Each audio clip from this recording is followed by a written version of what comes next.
It started the week after Grandpa Thomas died. He'd lived in that old countryside house for more than 50 years, and in all that time, he never let anyone touch the floor of his bedroom. He always said, "Some memories belong where they are buried." The family thought it was just one of his strange sayings, until they tried to renovate the house.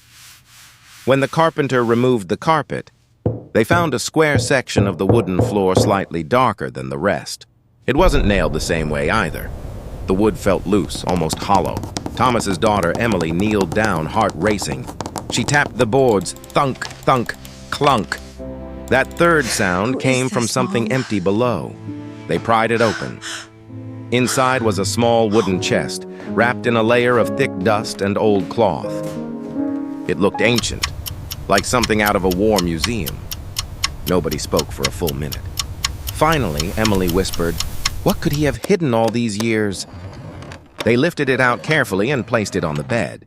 The metal latch was rusted, but still locked. Emily's husband fetched a screwdriver and forced it open. As the lid creaked back, a smell of old paper and metal filled the room. Inside were letters, dozens of them, bound together with a red ribbon. And beneath them lay a small black and white photograph, a young woman standing beside a man in a soldier's uniform. It wasn't Grandma. The handwriting on the top letter said, "To my love, Anne." Emily froze. Grandpa Thomas had never mentioned anyone named Anne. She started reading. The first letter was dated 1943. It was written from a battlefield hospital during World War II. He'd been injured, and Anne was the nurse who cared for him. They'd promised to be together after the war. But one day, her name stopped appearing in his diary. The next letters told the rest of the story. Anne disappeared during a bombing raid. Thomas searched for her for years. When he returned home, he married Emily's grandmother, but he never stopped writing to Anne. The last letter, written just months before he died, said, "If anyone ever finds these, please don't judge me." A heart can love twice, but it never forgets its first promise. Emily's hands trembled. She felt tears blur her vision. Her mother, silent until now, said softly, "He never stopped loving her."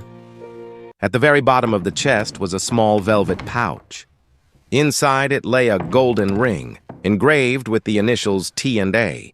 The family later discovered through old archives that Anne had indeed survived the war but emigrated overseas. Never knowing Thomas was alive, for years, he had slept above those floorboards over the letters he could never send. He had built his life above a memory he couldn't bury.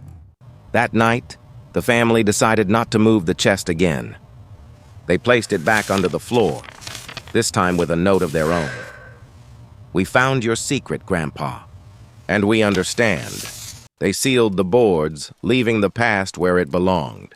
But every now and then, when the house grows quiet, Emily swears she can still hear a faint tapping sound beneath the floor, like someone writing one last letter.